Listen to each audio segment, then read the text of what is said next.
Imagine holding your own mother in your arms while she takes her last breath. Imagine knowing she did not die because of bad luck, but because someone close to her wanted her to die. And now imagine that same man laughing in your face, telling you that you are just a woman and you can never stop him. He was wrong. Because today, you will hear how I took his money, his property, his legal rights, and even his future. Legally.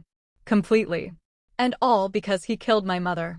If you believe that people who hurt others should face justice, if you believe that no woman should ever be told she is nothing, then click like, hit subscribe, and stay with me. Because this is one of the most emotional, painful, and satisfying revenge stories you will hear today. My name is Sarah. I am 34 years old. My mother was my best friend. She was 55.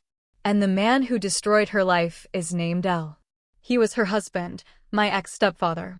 For many years, I thought he was only rude, only controlling, only loud. I never knew how dark he truly was. But life has a way of showing you the truth, sometimes in the most painful way. When I was 27, I moved back into my mother's house because I wanted to go to college. She and Elle offered me the basement apartment. It was supposed to be a fresh start. I never imagined that the basement would become the place where my mother hid from her own husband. I never imagined that I would become her full-time protector, her nurse, her lawyer, and later, the woman who would bring justice. But that is where this story begins. 1.5 years into my studies, my mother got very sick. The doctors said she had ovarian cancer. They planned a surgery. We were all scared, but they said she had hope. But 1 week before surgery, something terrible happened. One of her big tumors ruptured. It spread the cancer everywhere. I still remember the doctor's voice. Slow, heavy, sad. He said, "She needs treatment now, or she will have 2 years left." But what hurt more was what happened next. Because instead of supporting my mother, instead of giving her love, hope, strength, Elle had a violent tantrum right there in the doctor's office. He yelled. He screamed. He said, "My wife will not be doing any treatment." He stormed out of the room like a child. I looked at my mother. She looked small, like the life had been sucked out of her. And then, she whispered the words that broke my heart forever. She told the doctor, "I fear for my life. If I do the treatment, I can live. But he will not let me." The doctor wrote everything in her medical file. This note would later become one of the most important pieces of evidence in court. But at that moment, all I saw was my mother breaking down, while the man who promised to love her was trying to let her die. After that day, Elle changed completely. He became cruel, cold, violent.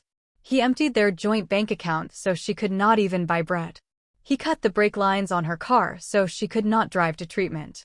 He locked doors, hid keys, stole her credit cards, screamed at her all day, and insulted her when she cried. He did everything he could to stop her from getting help. And every time she got treatment, it was because I or my husband drove her. He wanted her to die. There is no other explanation. My mother finally moved into the basement with me. She was terrified. And that is when my own war with Elle began. One night, after he screamed at her for hours, I finally stepped between them. I said, "If you do not stop, I will make sure you face the law for everything you have done." He laughed. Not a normal laugh. It was a cruel laugh, like he thought I was a joke. Then he said, "You are a woman. What can you do?" Nothing. I felt my face turn red. My hands shook. But inside, something changed. That was the moment I promised myself. He will pay for this. He will pay for everything. I hired a lawyer for my mother. I changed my studies to criminal law. I learned everything I could about the system. Then I installed cameras in the house, not secretly. I told him. He knew he was being recorded. And still, his abuse continued. He insulted my mother. He threatened her. He threatened me. He bragged that he would kick us all out one day. All on camera. At the same time, I got pre-approved to buy his half of the house. The bank was ready to give him $250,000 if he signed one single paper. One paper. But of course, he refused. He looked at me and said, "You will never get this house."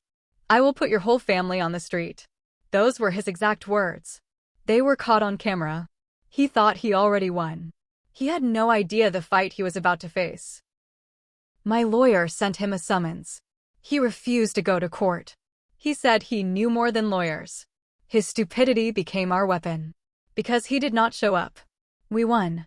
The court gave my mother sole possession of the home, control of all their joint assets, a restraining order against him, a ban on leaving Canada, emergency protection from his abuse. Police came that night. He was forced out. The locks were changed. My mother cried. But for the first time in years, they were tears of relief. With Elle out of the house, my mother could finally get treatment safely. She also broke the joint tenancy and changed ownership to tenants in common. This meant, if she died, her part of the house would go to me, not to him. We kept fighting in court. He refused to sign divorce papers. He refused to take offers. He refused to cooperate. At one meeting, he even said this to the judge. I will wait for her to die. Then I will take everything. He laughed. Right in front of lawyers and a judge. The judge told him it would not happen. But he did not care. That was the last day anyone saw him. 2 years passed. I became my mother's caregiver. I watched her get weaker. But she was brave. One night, everything went wrong. A tumor ruptured. She started bleeding internally. I held her in my arms. She looked at me. Her eyes were full of pain but also love. And then, she was gone. I screamed. I cried. I begged for her to stay. But she left this world in my arms. That moment still lives inside me. It is a memory I will never escape. Doctors later said I had PTSD from that night. They were right. But even through my pain, I remembered my promise. He would pay. And he would lose everything.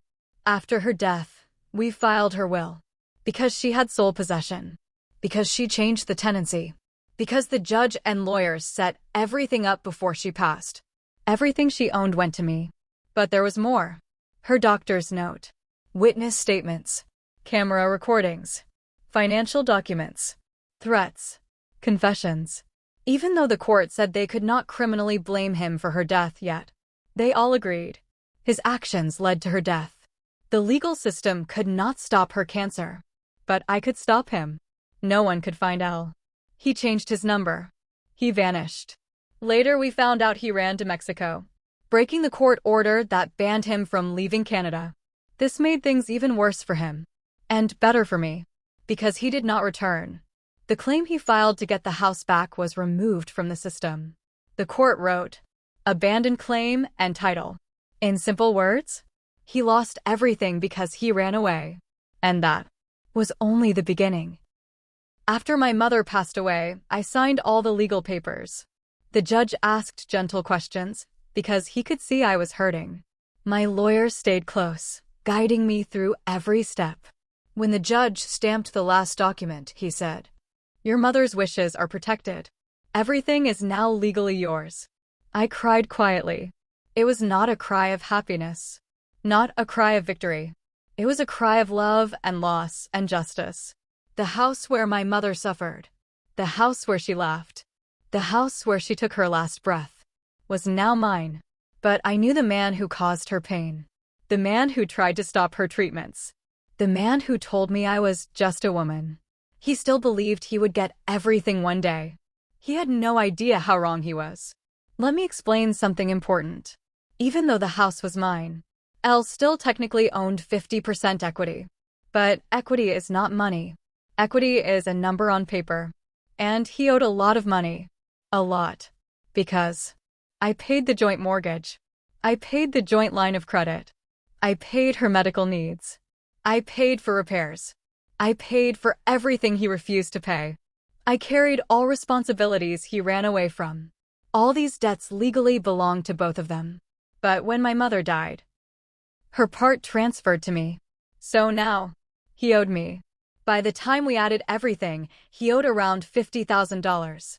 And this number kept growing with every renovation, every missed payment, every interest charge. And legally, that debt would be subtracted from his 50% buyout. Meaning, If he wanted money from the house, he would first have to pay the debt, which he can't. Which means he gets almost nothing. I get everything. And this is exactly what the law intended. Now here is where his stupidity becomes true justice. Remember that court order? He was not allowed to leave Canada. He left anyway. When the court sent letters to his address, he never answered. When they asked him to appear, he never came. When they told him to update his contact information, he ignored them. After 2 years, the court tossed his claim out. They wrote the words that changed everything. This means he cannot open a new case. He cannot fight for the house again. He cannot start over. He threw away his own legal rights. He lost the house by his own choices. My lawyer looked at me and said, "He is finished. He has no power now." And for the first time, I felt peace. My friend searched online one night. She said, "I found him. He was living in Mexico. Not hiding, not suffering, not learning any lessons, but pretending to have a happy life." At first, I felt angry. How can a man destroy my mother's life? Break the law, run away, and then enjoy sunsets in Mexico? But then my lawyer called. She said, "This is good news." Good, she explained. By leaving Canada and ignoring the courts, he lost every legal right he had. If he ever tries to come back, police will arrest him at the airport. If he tries to open a new claim, he can't. The law will not allow it.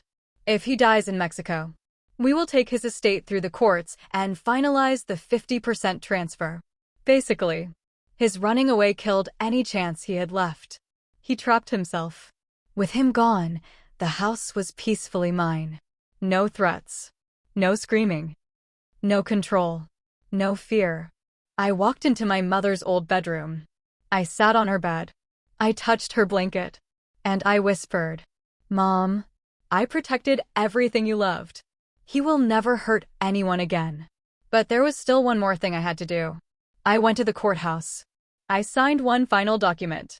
A document that said, if he returns, if he tries anything, if he wants a penny, he must first face his unpaid debt, his legal fees, his court violations, his criminal charges, his abandonment claim, his broken court order, his threat statements, his video evidence, his medical abuse report, his restraining order violations.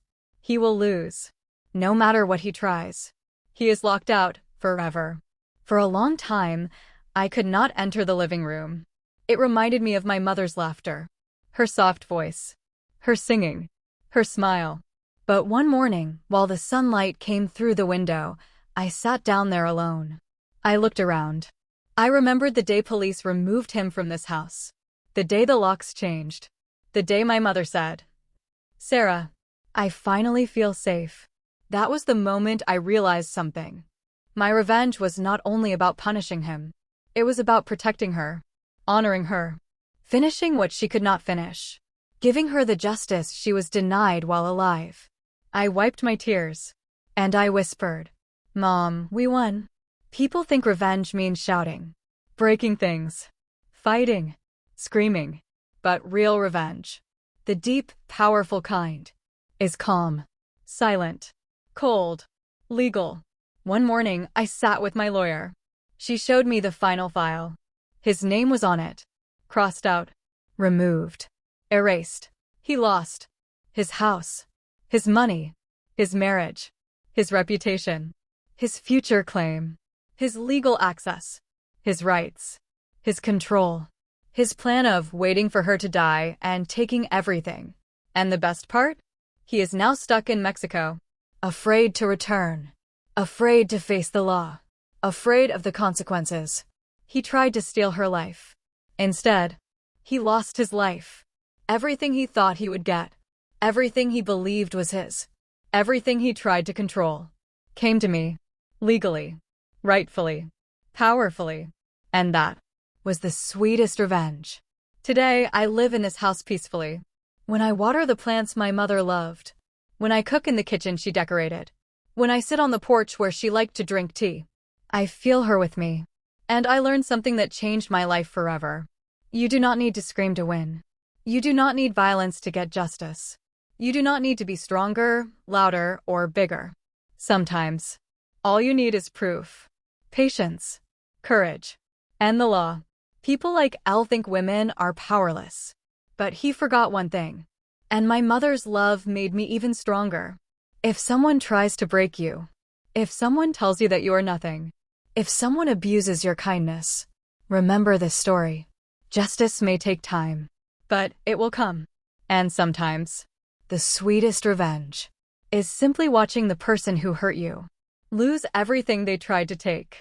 Life will always give us painful moments, but how we rise after pain, how we fight for justice, how we protect those we love, that is what defines us. My mother did not die in vain. Her story gave me the strength to stand up and to never let evil win. If this story touched your heart, if it made you feel the fire of justice, then please click like, subscribe, and tell us in the comments, what is the most painful thing you ever survived? And how did you rise again? Thank you for watching. Stay strong, stay brave, and remember, justice always finds its way.